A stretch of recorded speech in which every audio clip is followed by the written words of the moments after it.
हमारे YouTube channel पर आप सभी का स्वागत है। आज मैं गाऊंगी कक्षा सा है चुटकुला नाच गीत। सुनिएगा, अच्छा लगे तो लाइक शेयर सब्सक्राइब जरूर करिएगा मेरे चैनल को। काली तोहरी जुल्फी रसीली तोहरी अखिया हमारे राजा जी, कैसे लग गईले नजरिया हमारे राजा जी।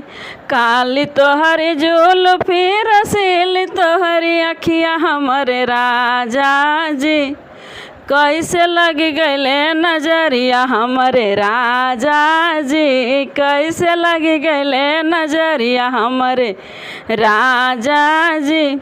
मचियाई बैठल सासु बढ़ैतिन हमारी सासू जी, हमारी सासू जी।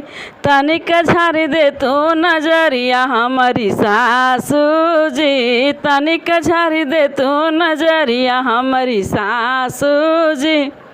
काली तोहरी जुल्फी रसीली तोहरी अखिया हमारे राजा जी, हमारे राजा जी, कैसे लग गईले नजरिया हमारे राजा जी, कैसे लग गईले नजरिया हमारे राजा जी। मचियाई बैठल जेठनी बढ़ैतिन हमारी जेठनी जी, हमारी जेठनी जी। तनिक झाड़ी दे तू नजरिया हमारी जेठनी जी, तनिक झाड़ी दे तू नजरिया हमारी जेठनी जी।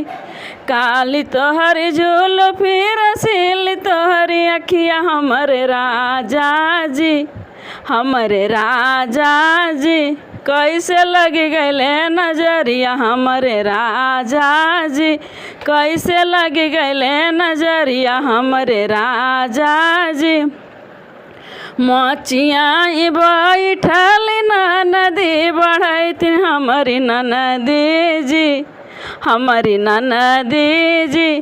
तनिक झाड़ी दे तू नजरिया हमारी ननदी जी, तनिक झाड़ी दे तू नजरिया हमारी ननदी जी।